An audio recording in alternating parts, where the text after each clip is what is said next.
Can I give a warm welcome to everybody to the Economy, Environment and Infrastructure PDC. It's Thursday, 16th of December. Can we have apologies for absence? Yes, Chair, I have apologies from Martin Nichols, Councillor Andrea Lewis and Paul Griffiths. Okay. Disclosures of any personal prejudice, interests? Silence is what I would hear.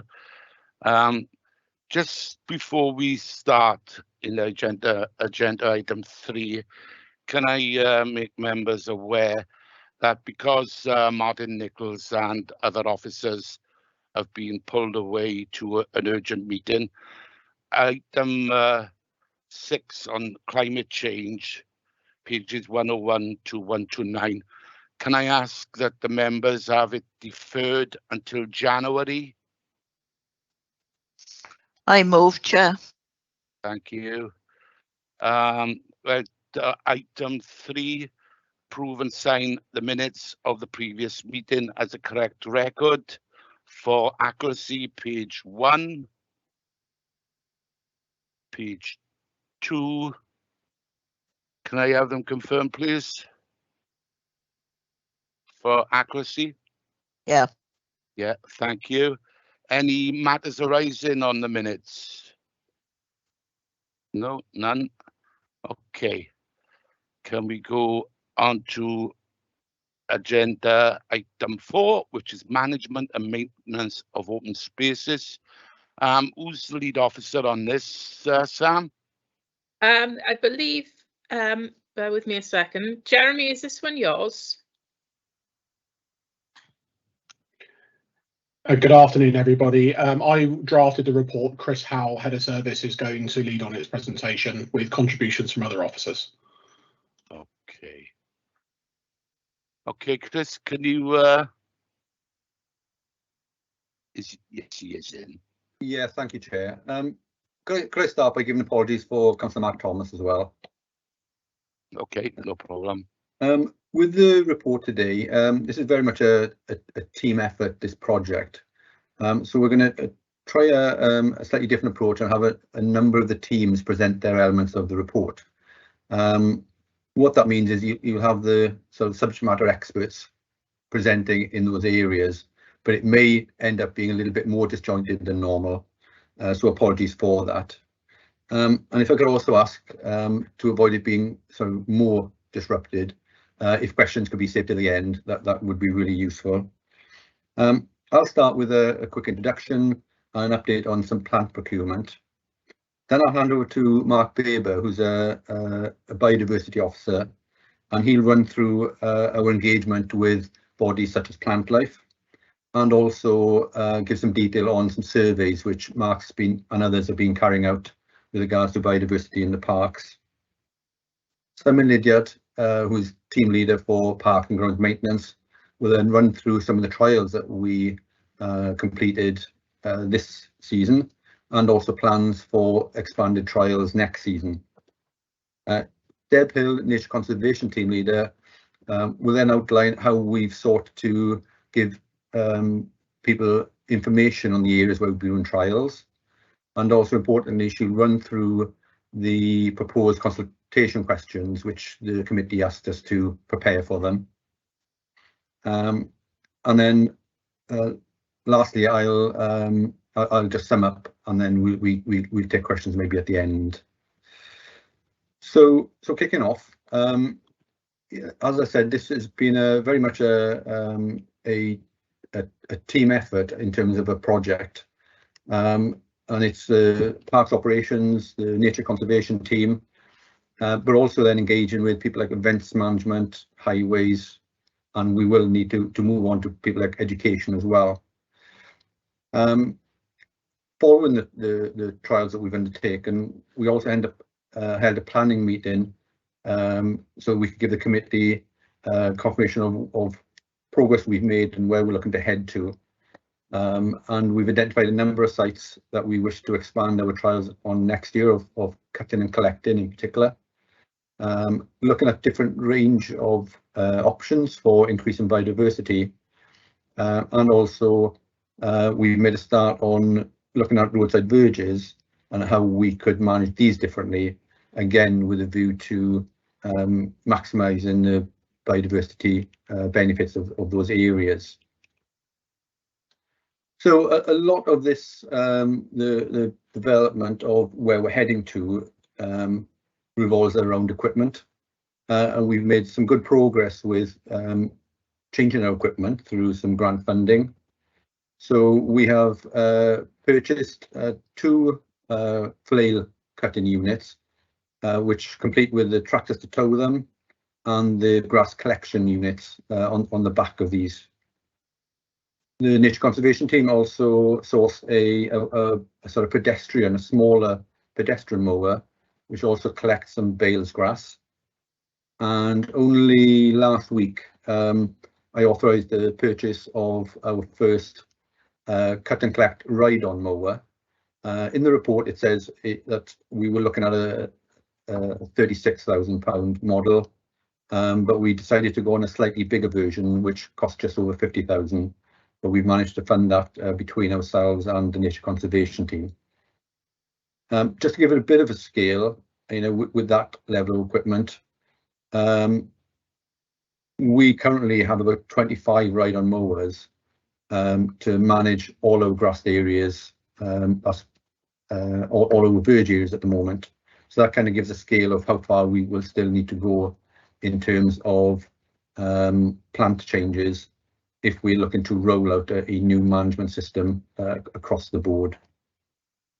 So now I'll pass on to Mark to give you some information on who we've engaged with in terms of other bodies, and give some detail on the surveys that have been carried out. Okay, thank you, Chris. Yeah, so in terms of engagement with environmental bodies, so we've been communicating with UK experts in grassland management. So that includes the environmental NGOs, Plant Life and Butterfly Conservation. And then we've also been talking with other councils, departments in terms of their nature conservation teams and parks across Wales and UK wide to learn from their experiences of switching to cut and collect, which a lot of them have been doing over the last couple of years. Moving on to surveys. So since I started my role 6 months ago, I've been undertaking an audit of all the parks that have these already have these long areas of grass to inform which sites should take part in the trial next year. And then furthermore, our nature conservation team commissioned a local botanical expert to do some detailed surveys of baseline. And so that's to undertake long-term monitoring so we can document the increase in wildflowers and hopefully more nectar sources for pollinators. So that's it from me. Thank you.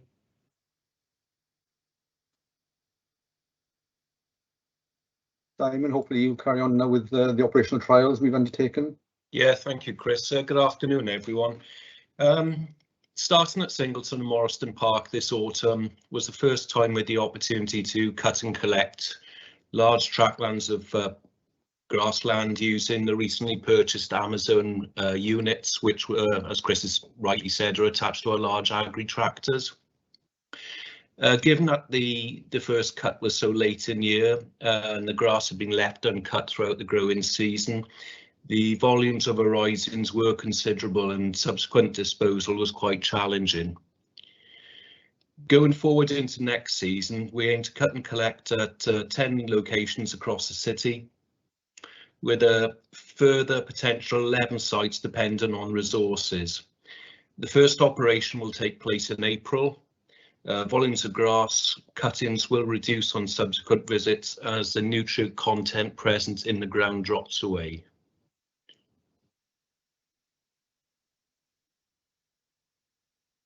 Thanks, Simon. And Deb, if you could give some information on how we advise the public of our trials and then move on to the consultation questions. Yeah, thanks, Chris. Thank you, Chair. Yeah, I think in the report we highlight how important it is to actually inform local people of what we're doing and why. And obviously we've got, you know, a lot of changes that have been highlighted recently, you know, to highlight the nature emergency and our declaration and our corporate priority for biodiversity. And we've been working with Chris's team. Mark has led on preparing some interpretation materials that can be put out on site and on the machinery that is being used to cut and collect, to sort of explain to people the benefits of cutting less frequently and cutting and collecting. So that is also linked to information on the website, which Chris and his team have been developing. So, you know, I think that's a really key area that we need to sort of continue to promote awareness of the work that's been happening and how it's contributing to nature recovery. And then linked to that, I think, you know, people love their parks and local green spaces, and it's important that we engage with them and communicate with them any plans that we have to undertake any changes in management regimes or mowing regimes within their areas. So I think this PDC asked for some form of consultation to be undertaken, and the Appendix A sets out some generic questions really, which could be put out widely to ask people what they feel about and how they use their parks, and what they feel about increasing areas for pollinators and changing mowing regimes. And the information gathered by such a survey would help to inform future strategies and proposals and working practices going forward. Could be linked in with other consultations such as the Green Infrastructure Strategy consultation. But, you know, I think, you know, it's all about communicating why we're doing it, getting people on board, and also getting people to engage in helping us with this. So perhaps, you know, helping with the ongoing monitoring of, you know, the wildflowers that hopefully will increase over time. So I don't know if people want to go into the detail of the questionnaire. I mean, it's in Appendix A, but it's only a draft, and if others have comments on that, then we would welcome any suggestions. Chris, do you want to add anything to that? Yeah, thanks, Deb. So really, just to summarise, the report asks the committee to note the progress to date and the plans going forward, to give us a steer on what you would also like to see going forward in the future, and specifically then to approve the proposed questionnaire subject to any changes that the committee may wish to make to that questionnaire proposal. Okay, thank you. Can I just say something before I open it up for questions? On introduction 1.3 bullet points 2, it says engagement with the local communities. Well, as far as in Appendix A of the report, I feel that engagement with the communities have not been fully achieved, because we haven't asked all the right questions in our online survey. And secondly, on the working group, when you set up the working groups, why couldn't the members of the PDC been invited to give their opinions? I don't know who's going to answer that, and then I'll open it up to further questions from the members.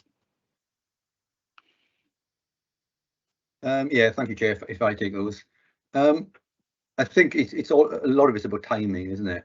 So I know Deb has some additional staff resource planned to join the team in the new year. So the intention is to engage with the communities through that consultation around the broad biodiversity improvement issues, to seek their views on it generally. So the intention would be to do that if the committee agreed to the proposals in March. And members of the PDC are welcome to join the working group, and I'm more than happy to extend invitations to which members you would like to nominate to the meetings going forward. Okay, thank you, Chris. June? Yeah, thank you, Chair.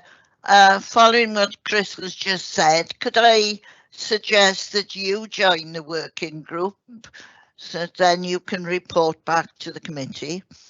I'd like to discuss 2.8, the community consultation, and I know it's been a long time and I keep coming back to this. In June, we asked for an online survey to find out what the public wanted to see, not us telling them what we're doing, what they wanted to see. And in the questions in Appendix A, it doesn't cover a lot of what we discussed at that meeting. Their views on grass verges, roundabouts, not just parks. And could I suggest, as was done in the Democratic Services, we set up a working group and we discuss what questions we'd like to see on the survey. And so amend recommendation 2 to say that we'd set up a working group to discuss questions for consultation, including the online survey, which this committee agreed last June. Thank you, Chairman. Thank you, June. Chris, do you want me to take all the questions first and then answer them as they come in? No, maybe if we answer the questions as they come up, otherwise I'll lose track slightly. Okay.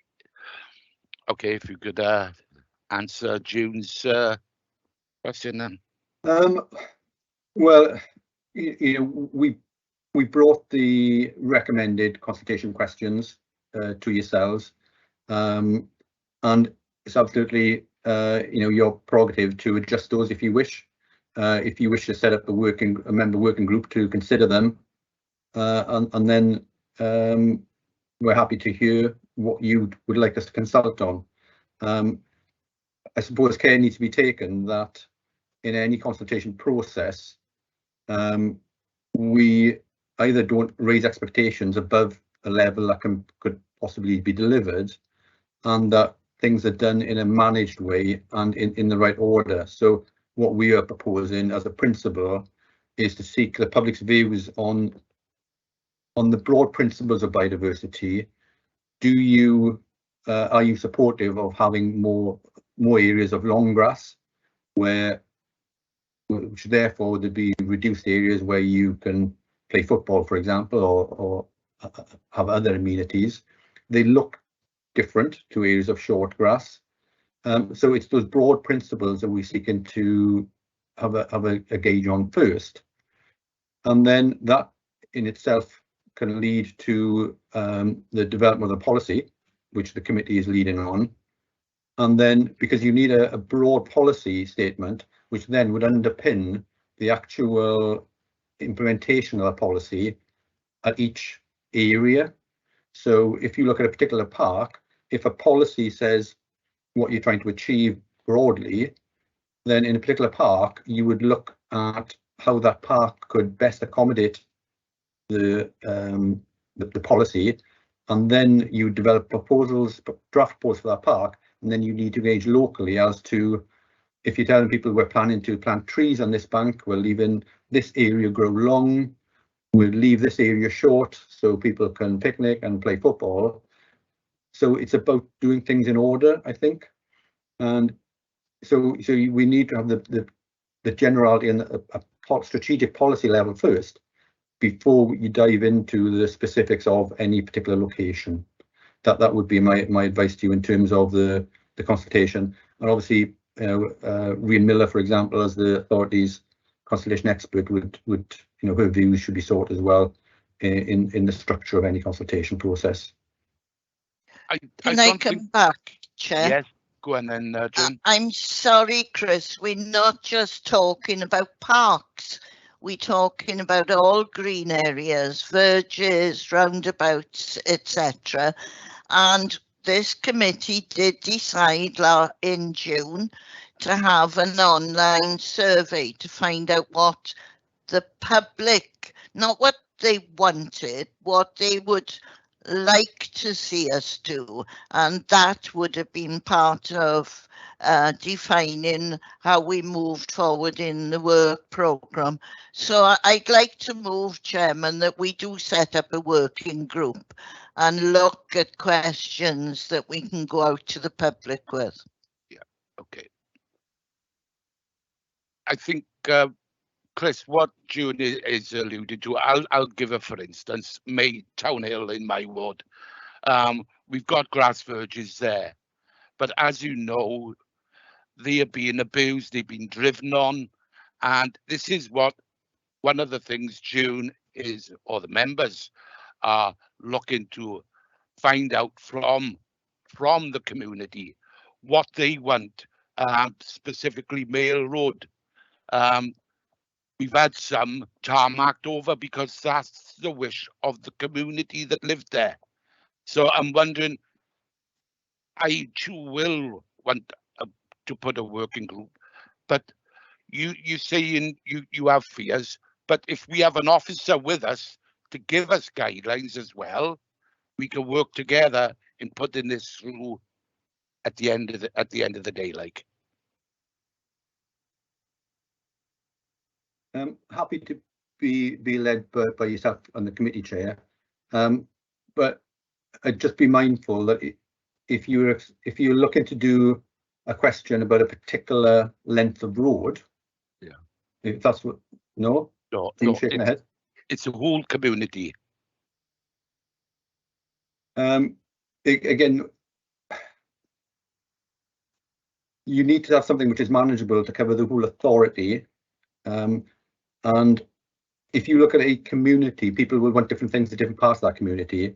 And that's something which would, in my view and my advice, would need to follow on from the development of the strategy first. Principles or specifics usually would follow on. But ultimately, you know, I think June's idea of a working group is great. It's just that making sure that the outputs of the working group are deliverable across the entire authority. And then in terms of operational deliverability, if it was decided on at any point that, I don't know, all highway verges, the grass should be left to grow long, that can't be delivered overnight. You have to have a staged implementation process, because in terms of verges, the equipment we have to cut verges now can't collect grass. So we have purchased one out of 25 that cost £50,000, and also we need to develop the best procedures for disposing of that grass. So Simon mentioned that, or I think in the report it says we took out 120, 130 tons of grass out of Singleton. I know it's a park, but that grass had to be transported to the baling plant, was bulked up, or was transported to a compost facility, and we had to pay a gate fee of £25 odd to have that composted. So any policy development has to come with costs as well associated to it, if the authority is then considering its approval. So this is where this policy development is a very wide-ranging issue, and there's lots of aspects that need to be taken into account, and that's why we are seeking to have trials, expand those trials. Absolutely, the trials need to roll on into verges. We've started with parks because that's where we have existing areas of long grass that we can trial without changing their appearance, and it needs to roll on to verges, but we need to make sure that you know, any policy development is also operationally deliverable as well. Chair, can I, sorry to respond to that. It's a very good report, and I commend the officers for the work they've done so far. I'm not saying we don't carry on with what you're advising, but in addition, and on the consultation, we set up a working group. That's all I'm asking. Okay, thanks, June. Chair, sorry to interrupt. I am aware that Councillor Burton-Shaw did move something earlier on. Was there a seconder for, or do you wish for the debate to continue and then deal with Councillor Burton-Shaw's motion afterwards? We'll deal with the Councillor Burton-Shaw's proposal afterwards at the end of this. Yeah. No problem. Sorry to interrupt. No, not a problem, Sam. Mike, you were next to ask a question. Yes, thank you, Chair. Yeah, coming back, obviously, I think just to clarify, Chris, I think the Chair was just giving an example of Mail Road in regards to verges. It wasn't sort of just that area, but certainly I think any issues that will crop up in regarding what we intended to do is clearly going to come back to local members represent those areas, because I already had complaints following where verges weren't cut for a while previously. I know we had issues with COVID, that, but about the actual general cleanliness of them gathering litter problems and making the areas look really run down. And I think this could probably have a negative impact on the local authority, and especially within the services providing those services. I think it is important, Chair, that we have the full consultation, and we have an opportunity as a committee to put our sort of questions forward, because it's us that approach first stand by the citizens that live in those communities. And as I say, and in regards to consultation as well, I believe it should be that where we intend to perhaps roll out some of these areas, that we have a sort of coverage of those areas and what's going to be done, like signposting, or for example in those areas, so people can see who use these facilities exactly what the council's intentions are going to be in regards to the maintenance of the local park. But as I say, that's my concern in regards to 2.1, is that it could possibly have a negative impact with the people of Swansea, not understanding why we intend to do this, or with leaving the grass long in certain areas. But I know for a fact that grass verges, I did have quite a lot of complaints by constituents about the problems with attracting litter and looking very, very run down and untidy. Thank you, Chair. Thanks, Mike. I don't know if you want to come back on that one, Chris. Yeah, if I could, Chair. I think Mike raises kind of a very valid point in that, and this is what makes it quite difficult, I think, for yourself as a committee, and will make it difficult for Cabinet in approving any proposed change to the strategy, is because we have a climate emergency, we have a nature emergency, we have a decline in biodiversity, but most people like short grass. However, I'm sure you get complaints if we don't cut the grass.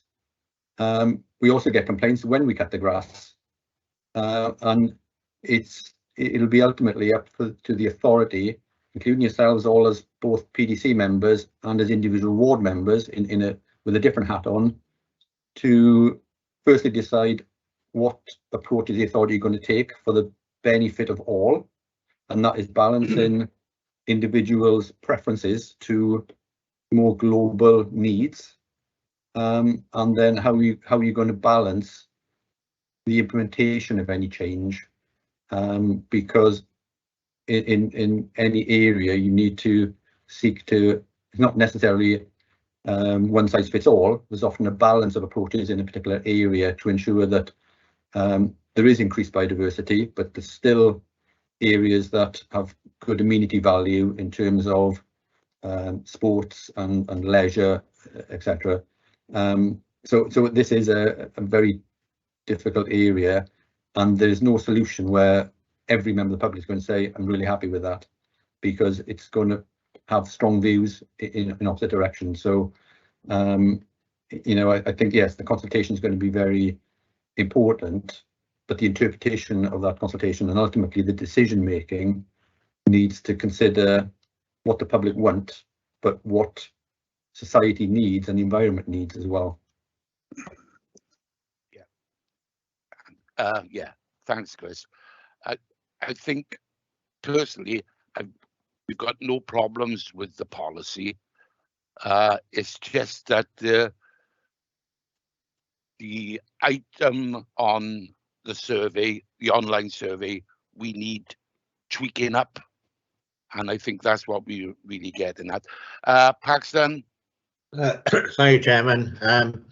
As this conversation has gone on, I think I've come to the conclusion that I actually need to declare interest in this item, because as a member of Upper Clay Community Council, now that might seem a bit convoluted, but I know that the chairman of that community council has been talking a lot with Sean Hathaway, which is who's a member of the Debbie team, about turning one of the pieces of land owned by the Upper Clay Community Council into a wildflower meadow. So I think on that basis, it's probably safest for me to declare an interest. So I apologise I didn't do it sooner. Okay, no problem. Okay. Is there any further questions? No. Chair, I've got my hand up. Oh. Sorry, Peter, you're down. You're not up on the main screen, and you're down on a +5, so I didn't see it. Oh, okay, no Peter, worries. come across. Come on. I've got a particular interest, of course, in this discussion because, as some of you may remember, I am the Council's Biodiversity Champion. But I also chair the Natural Environment Scrutiny Performance Panel. The number of the ideas in this report at least have found support, or maybe even their origins, in the report that we submitted at the beginning of 2019. So clearly I've got a particular interest in seeing this report progressed. There are a number of points I'd like to make, if I may, just going down a list that I've been making here whilst listening to the discussion. First of all, the Chair's point about membership of the Officer Working Group, I absolutely agree with him that there ought to be member representation on that working group. In fact, I'd like to volunteer myself, quite frankly, as someone who has a particular background and professional interest, if you like, in the work that is ongoing. But that, of course, is up to members of this committee. And then the debate about public attitudes towards parkland management, for example. Well, clearly there are going to be differences depending on which park we're talking about and which part of Swansea we're engaged with. I don't think you can have a one-size-fits-all policy. I think what we need is, in consultation with residents, in consultation with the local ward members in the different areas concerned, the development of policies that are specific to particular areas.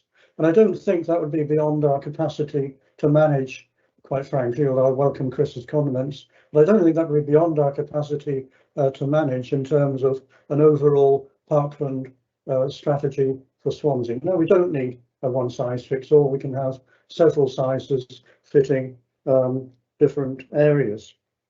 And then in relation to the discussion rightly being extended beyond parkland into roadside verges and indeed non-park designated green spaces, of which I've certainly got more than a couple in Sketty Ward and have been busy doing something with. Their public attitudes, yes, will vary, but it's important that we don't simply follow negative public attitudes, as I would see it. Some members of the public will need to be, I dare to use the word educated to an understanding of why we leave grass to grow, for example, in large areas of Singleton Park, which I very much welcome. It's there for reasons of biodiversity, recovery. Yes, we've passed our nature emergency motion just over a month ago, but we're also subject, of course, to the Welsh Government 2016 Environment Act, which requires us to sustain and enhance biodiversity. and also to develop ecosystem services and to maintain them. So that kind of approach is very important, that public understand that it ain't just about keeping your verges neat and tidy. It's about recognizing that those verges are habitats for species, they're habitats for plants, and they're habitats for insects, and they're habitats for birds. So we need to take all of nature into account in considering how we look after our verges. And that brings me on to another point related to that, which isn't mentioned anywhere that I could find in the report at least: chemical herbicides. I know that we use glyphosate to, I understand, a minimal extent, but nevertheless we use it, and I'd welcome officers' comments on that, because it really is about time, Chair, that we eliminated the use of glyphosate except for invasive non-native species where there's no alternative found, such as Japanese knotweed, for example, which, as far as I know, glyphosate is still the only effective mechanism of controlling and eliminating that. And on the public attitude of public attitudes, moreover, well, you know, Cyril, you've had negative comments from your ward constituencies in Town Hill. In Sketty, I've had the opposite. I've had people complain to me about the grass being cut, and they've been complaining to me about the visible use of herbicides in relation to grass being cut. So it's a two-way argument. And I think, again, it's important that people understand what we're doing and why we're doing it, and why it might be appropriate in one place and maybe not be appropriate in another place. And I think that's a kind of varied approach we need to take. And then finally, if I may, I apologise for going on, Chair. I've got Singleton Park, of course, in Sketty Ward, and I was very pleased to see the way in which the grass was being managed or left to grow, with pathways cut through, which people were using, walking their dogs and whatever, and that was absolutely wonderful to observe. But also, of course, it was wonderful for birds, insects, and wildlife more generally. But I noticed that events are not in this report, or maybe understandably so. But the fact of the matter is that recent events over the summer in Singleton Park have created a real mess, quite frankly, and it's still there now. They've churned up the grassland. It turned it into what looked like a ploughed field in places. And I really do feel that something has to happen to stop this kind of detrimental damage that is being done by events to I don't know about other parks, but certainly Singleton Park. And this is something that I think needs to be pursued. But maybe, and I think it is actually within the remit of this committee as an environmental body to pursue that as well. We need to ensure that our parks are not simply used as entertainment venues. If in doing so, they are done so at the expense of the condition of the park. So that's a lot of things to list, Chair, and I apologise if it's so long. But my interest is in biodiversity. My interest is in seeing that our public green spaces are managed not just for public amenity, but for biodiversity. And I hope that we will bear that in mind in any decisions we take as a committee. Thank you, Chair. Thank you. Chris, come back on that, please. Yeah, thanks, Peter. Obviously, a lot of issues raised. I'll try and cover them, but if I do miss any, please come back on any I've missed. In terms of the not one size fits all, I absolutely agree. But it is about how you get there in a managed process. And again, my advice would be for the committee not try to go straight to a local plan for every area in the authority as a first step. I think the first step needs to be the principles of how we are going to best improve our biodiversity and habitats and the way that we manage grassland and the options for it, which then are the principles that the local plans can work under. Because otherwise, if you don't have the basic principles that the council are looking to follow as a strategy, you could have one area where we don't do anything, and in fact we actually reverse the biodiversity improvements by cutting any long grass which is around, and then other areas where there may be lots of biodiversity improvements undertaken.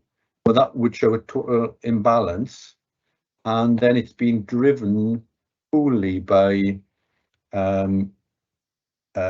public opinion and of those people who respond to a consultation.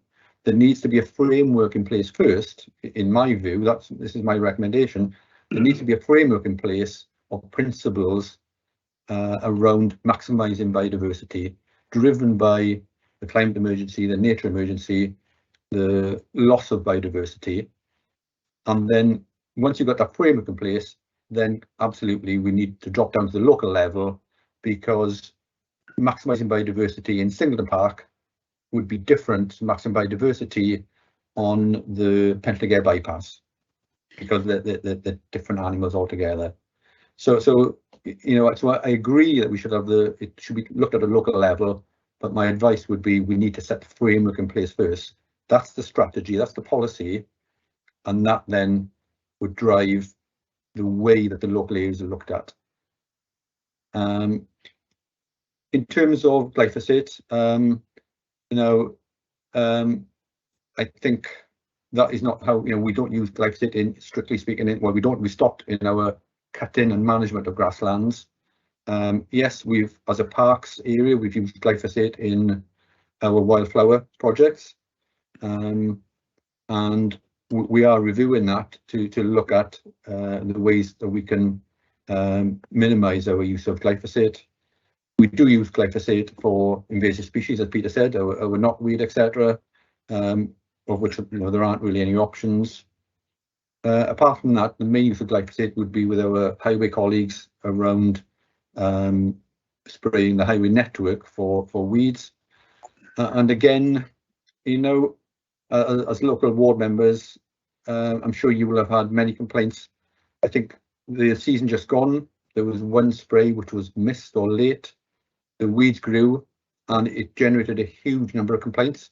So again, it's one of those things where a lot of people will complain about the use of glyphosate. A lot of people will complain about not using glyphosate because it generates weeds. So again, as members, it's a really difficult thing for you to seek to take a view on. But the majority of use of glyphosate would be around highways, and I would suggest that if that is a subject that you wish to cover as a committee, you may wish to cover that as a separate topic, even though there are links, because the more things you throw into one area, the more difficult it is to actually progress that. And if we're looking to progress biodiversity, what use of glyphosate has an impact on it. I'm not denying that.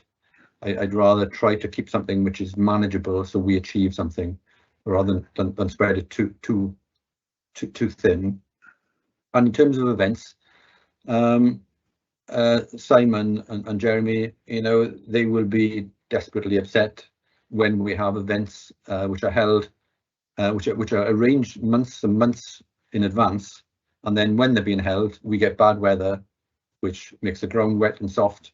But the authority then is committed to that event, and whilst it creates a lot of mess, you know, that then needs, unfortunately, it needs to be that mess needs to be reinstated.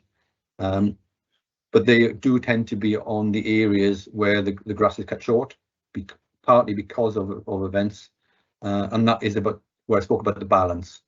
So again, you know, I agree with Peter. I really like the areas of long grass in Singleton, but we do need to, you know, understand at the moment they're just areas of long grass. They don't necessarily have a huge biodiversity benefit. They have a habitat benefit, yes, but what we're seeking to do is to cut and collect, reduce the nutrient levels in the soil, which then will give us that biodiversity benefit in those areas of long grass. And we've been able to do it as a trial because it fits in with the policy we have in place now, which is to leave areas grow long. So all the public see is they see the same grass, same length of grass. They don't really see that we collect it, but in time they will see the benefits, because then they'll see the wildflowers starting to come through in those areas. So Peter, were there any points I missed specifically that you'd like me to cover? No, I don't think so, Chris. I mean, you've referred, I think, to all of them. In terms of, can I just mention, incidentally, I sit also on the Swansea Nature Partnership. So I've listened to and been impressed by the presentations certainly by Plant Life, I think it was, that I listened to the previous Swansea Nature Partnership meeting, and that again was in relation to cut and collect, and then the benefits of cut and collect in terms of lowering soil fertility and hence enhancing the capacity for growing native wildflowers and the like. That's incredibly good step forward and very much to be welcomed, and I congratulate officers for the progress that all of us will see around Swansea of wildflower planting, growing, seeding and so forth. I remain concerned about glyphosate. My understanding is that the council uses the lowest possible effective level, if that's the right phrase, of glyphosate, but there's certainly studies in the United States and elsewhere in the European Union have indicated the dangers not just to wildlife but to human health from the possible exposure to glyphosate spray and so forth. So there is an ongoing concern about that, and I'm sure that we'll address that again in the future. In relation to the point about events, yes, I fully understand the point about bad weather and so forth. Had the events taken place during what is supposed to be the summer and hence supposedly dry weather, the damage wouldn't have been caused, but it has been caused. And I've had a lot of complaints from Sketty residents who obviously use the park perhaps more than most about the condition of it. And I've sought reassurance from the relevant cabinet member that this is being addressed, and I hope that it is being addressed. And moreover, it's being addressed not at the expense of the council, but at the expense of the event organisers who inadvertently perhaps have created the damage concerned. In relation to weeds, that's a terrible word. I hate the word weed, because weeds actually are simply native plants in the wrong locations as far as many people are concerned. There are no weeds. But I get worried, I become worried when, now, please. Sorry, yes, I become worried when we start using, if we are using herbicides to control so-called weeds. There's a matter beyond the weed control of public health that we need to think and bear in mind as well. But thank you, Chair. Thank you for bearing with me. Thank you. Okay. Wendy, you got a question? Yeah. Hi, Chris. I'm getting a bit confused because I get confused easily with nature because I love to see flowers. I love to see, but in the right place, I love to see the wildflowers. But I'm just confused whether you don't want the councillors to go down the roads of the individual wards, and yet it's the councillors who are deciding if this is going to go through. And we're not all lucky enough to have Singleton Park in our ward. So our parks are a lot smaller. So I'm just worried that this is going to affect everywhere because, as Mike said, in my ward, I have complaints all the time about weeds. And I know Peter doesn't like weeds, but they are called weeds as far as I know. And about the mess and about the grass growing. And as Mike said, it does get very messy. Dogs go in there. Well, people let their dogs go in there, so then it's messier still because you can't see it. It does, in the right place, look good. You know, when it's in Wanalo, they've got lovely wildflowers growing on an island, which look fab. But anywhere else, long grass, anything looks scruffy. And I'm not being horrible or anti anything. I'm just concerned that as local councillors, you were more or less saying we shouldn't be going down that road. That's all. I'm not criticising you. I just want to know what you mean by that, because it is us who get the flack when it's messy. So we are the ones are going to have the conversations with people. Now, you were saying it's just about Singleton Park or parks. So that's great, but we still need the conversation about each individual ward. I hope I'm not wrong, and I hope I'm not offended anybody on here, but I feel that is right as a councillor. Can I come back quickly on that, Chair? As obviously Wendy is referring Peter, to. Peter, one second. Stay. Peter, you've had your say. Okay, that's right. Now, let other members have their word, please. Yeah, sorry, Wendy, if I've haven't been clear in my expression of what my thoughts are. It will come down to local decisions and local plans, if you like, for an area, because they will depend on how the area is formatted. What's it like? Is it a very rural area? Is it a very urbanized area? But what I'm saying is you still need a framework of principles to work under. And those principles will absolutely and should allow a different level of a different approach in areas which are built differently. So if I give you an example, on a highway verge, because we've started looking at highway verges, we've done this since the report was drafted, so it's not formed part of the report, but the work doesn't stop when a report has to be submitted for approvals, etc. So if you have a principle that highway verges are a potential option for increasing biodiversity, I think as a principle, I hope everybody would sign up to that. It is good practice then, if you are leaving the grass on highway verges grow long, to cut a strip of short grass adjacent to a hard surface. So if it's next to a road, you'd cut maybe a metre strip quite short, so that grass, both it doesn't look as untidy, and also it doesn't fall over onto the road itself and interfere with vehicles or bicycles on a road, or indeed pedestrians if it's next to a footway. So you have what they call framing of an area of longer grass. Now, if you have a metre strip of framing, so if you have a verge between a road and a footway, you've effectively got a metre strip next to the footway, a metre strip next to the road. So if that verge is only 2 metres wide, then we won't have any long grass. But the principle is still you'd have long grass, but with a framing. So this is where, if in a very rural area with 4 metre wide verges, that framework will allow for 2 metre width of long grass with a framing around it. But in an urban area where you've got sometimes half a metre width of verge between a footway and a road, because of the framing, the principles of the strategy would mean that all the grass is cut short. And that's because of the local conditions that are in place. And that's kind of physical conditions, which naturally will have reduced changes in an urban area compared to a rural area.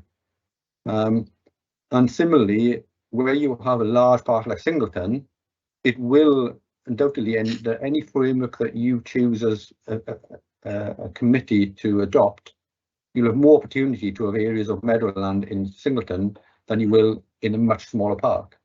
And in a really small park, below a certain size, the framework that you come up with as a strategy may be below a certain size, there's no room to have longer grass. So then do you look at alternative options for increasing biodiversity, which may be, instead of having grass cut to just 1 inch high, we leave, as a minimum, we leave it 4 inches high, which then means low growing wildflowers, and we still collect the grass, so low growing wildflowers will still spread and take hold, increasing biodiversity just to a lower level. So I guess what I'm trying to say, Wendy, is we need a framework to work under, but yes, there'll have to be local plans for local areas which will suit the local situation. What the difficulty is going to be is about how, as a council, how much choice are we going to give to people? So is it going to be this urban area with very little grassland can have very little biodiversity because there's not much option for it? Or are we saying this estate who don't want it don't have to have it, even though they've got huge grassed areas, because they've decided they don't like it? And that's what the council will have to decide, is are they going to give choice when there's a climate emergency and nature emergency and a decline in biodiversity? So is it going to be public choice, they have whatever they ask for, or is there going to be a framework of where it suits, the authority will be stronger in seeking to change to maximise biodiversity. Where it doesn't suit, in more urbanised areas, it accepts that there's much less opportunity to increase biodiversity. And I guess what's difficult for yourselves is you wear two hats. Today you've got your PDC hat on. Tomorrow you'll have your ward member hat on, and sometimes I guess there can be a little bit of a conflict.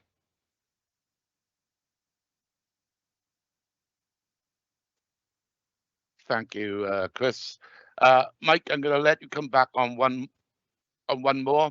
Yes, thank you, Chair. In regards to the events which was mentioned earlier on, Chris, can I just clarify that when these events are put on by the organisers, that they got to actually sign an events contract, and part of that, I would imagine, would be built in about reinstatement of areas where they hold in the event. I would imagine that the council would surely be doing that. I would hope so, Mike. To be honest, I don't get involved in the detail. I'm not sure whether Jeremy or Simon would be able to answer, or we can find the answer and come back to you. Jeremy, Simon? In relation to the question, we seek reparations from the organisers in relation to any restoration that's required as a result of damage, and that's coordinated through our events management teams. And we are in the process of doing so with the damage that occurred this year. So yes, it is paid for by the organisers. Thanks, Jeremy. Thanks, Chair. Just a clarification, really. No, good question, Mike. It did clarify, because I was wondering why damage had been left, because normally council are pretty hot on damaged property. June? Yeah, thank you, Chairman. It's clear there's not going to be a policy that's going to suit everyone, but as long as ward members are consulted on what's going to happen in their ward, I see no problem there. We've had a good discussion. We're going round in circles now. So could I move the recommendations? Move recommendation 1, recommendation 2, by amending and adding that a working group be set up to look at questions for strategic consultation. Yeah, can I have a seconder? I second that, Chair. Right, sure. And a show of hands that we 1, 2, and our figures, right, is carried. Okay. Thank you. Thank you. Chris, I'd like to thank your team for all their hard work. It is a really good report. It's gone into everything for us. I know we've been giving you a bashing a bit per year, but I think we've gone along the right lines. That, you know, this is what the PDC is all about. And thank you for coming this afternoon, and your team. And can you also wish your team a Merry Christmas if you're going to be leaving us now? And thank you for all their hard work and support throughout the year. Yeah, thanks, Chair. Cheers. Okay, ladies and gentlemen. Sorry, Chair. Can I just clarify, where are we then on membership of the officers working group as opposed to setting up our own working group? I think Samantha can help us on that. Or if we have volunteers, if we send in an email to Sam. Yes, I've certainly volunteered, but that's up to the committee. Yeah. Can I move you and Peter, Chair? Okay, and there we are. if any other volunteers come forward. Any other names? And other committee happy for me and Peter to set up the working group? Right, Joe. Thank you, Chair. Thank you. No problem. Sorry, not set up a working group, but to join the officers working. Yes. Sorry, join it. Yes. Yeah. Get that, Sam? Thank you, Chair. Yeah. Okay, we go on to, let me get to the right one. The tree management strategy.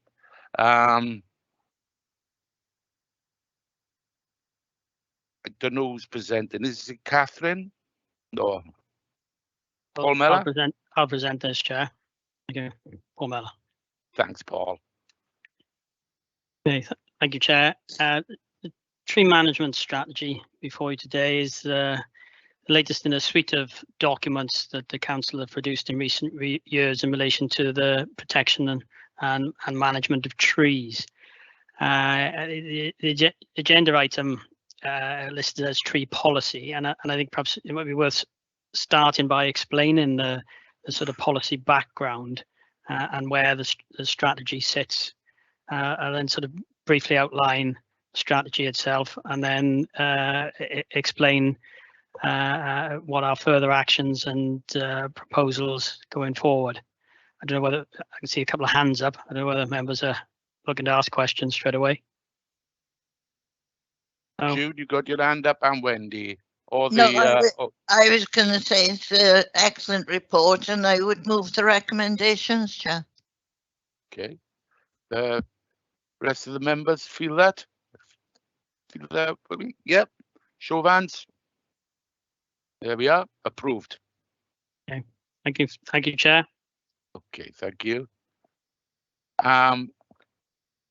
Chair, may I interrupt regarding the climate item? I know that at the beginning of the meeting that you did move that we defer it, and Councillor Burton-Shaw seconded that. Can we just, for completeness, have a vote for deferral to the next meeting, which is in January? Yes. Show of hands. Yeah. Thank you very much. Thank you. Thanks. Okay. Sorry, Chair. I was rather upset by the peremptory way in which we dealt with the tree policy document. I would like to have heard Paul Miller's report to us in relation to it, and I have one or two comments I would like to make. We can't operate as a committee where we just close down the debate. No, we're not closing down the debate. We just felt that we've all read the reports, and if we're all happy with it, you're quite entitled to have an input on it, Peter. We're not stopping that. If you've got questions to the officer. Well, I have a couple, if I may, Chair. The thing happened so quickly, I didn't get a chance to make them. My points are, I will be brief. I know I'm not one minute, Peter. Can I stop? I'm so sorry to interrupt, Chair. The item has been moved, and we've agreed the recommendation. So from a procedural point of view, it's been dealt with. It was moved, and members obviously agreed to take it as and agree the recommendations. It would be very difficult to go back if there were any points made now that would perhaps we can't change the decision we've just made. That's the point I'm trying to make. Okay. Point I would make, Chair, is we weren't invited before the motion was made, moved and seconded. Did anybody have any questions or comments? Had you asked that question, I would have indicated the answer would be yes. Well, as far as I'm Chair, concerned, when I moved the recommendation, Peter had the opportunity to come in there and say something. It was all so quick and nobody could say anything. Paul? Thank you, Chair. I mean, as has already been said by Sam, the rules of debate are such that it has been moved, seconded and agreed. And I'm afraid that is where we are. Yeah, thank you, Paul. So we're going along the proper procedure. Peter, I'm sorry, but it has been passed and seconded, and we voted on it. So then we go on to item number 7, agenda item 7, which is the economy, environment and infrastructure work plan. As you can see, for the 20th of January, we got the speed control measures in residential areas. And we'll also be putting in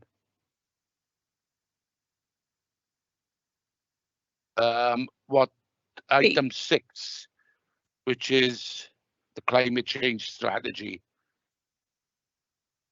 will we have time to do the two of them, Sam? Because I know. Yeah, we've also got, Chair, we've got speed control measures in residential areas. We've also got street lighting and now climate change. It's for members really to decide. I would say that those items will take longer than an hour. Yeah. So it's for members to decide how they want their agenda to be. Whether they want to, longer meeting, we can go on as long as we want, but what do members wish to see on that agenda? Boys and girls, I'm open up to any suggestions. Can we defer the street lighting policy to February? Let me have a look. We've got 1, 2, 3, 4 items on March, and only 1, 2. I can't see a problem. So if you move street lighting into February, you said June, was it? Yeah. Yeah. Are we all agreed with that? Okay, thank you. Paul, sorry, Paxton, you did put your hand up. Sorry, Chairman. Obviously, there's a problem with the agenda. I was wondering whether it might be more sensible for you to sit down with and with Martin Nichols and put together what you think is suitable in terms of timing for various for the various items in terms of meetings that are available for the rest of the year. Okay. Chair, can I give it here, Chair? I'm trying to put my hand up and it's someone, it's there now. It's not there, but go ahead, Phil. Yeah, what I was going to suggest is if there's something there that we are close to finalising a policy, because we've only got till March. Yeah. Because after March, then everything finishes because you've got end of year report and things like that. So if there's anything that we can get out to the cabinet member and then onto consultation, so we can finish it before the end of the year, because as we all know, there's an election in May and it may be a totally different committee next year. So if there is anything, I don't know if there is. Like I'm not sure where the street policy is or the speed control, whether we are close to finalising a policy on any of these. Okay, what if I suggest then that we, myself and Sam, meet with Martin Nichols and get an update where we are on each of them, and then we'll email you all through what is the preferred update. Yeah, I'm happy with that. That sounds good. Yeah. I think that's what I was suggesting anyway, Chairman. Yeah, yeah. And include the Vice Chair in that, Chair. Yeah. Yeah, okay. Yes, Yeah. of course, yeah. Okay. That is the end of the meeting, ladies and gentlemen. First of all, before we all go, may I wish you all a very Merry Christmas and a happy, prosperous and healthy New Year. And thanks everybody for your support throughout 2000. Yeah, thank you, Chair. And yourself. Take care, everyone. Same to everyone. Thank you. Bye. Bye. Thanks,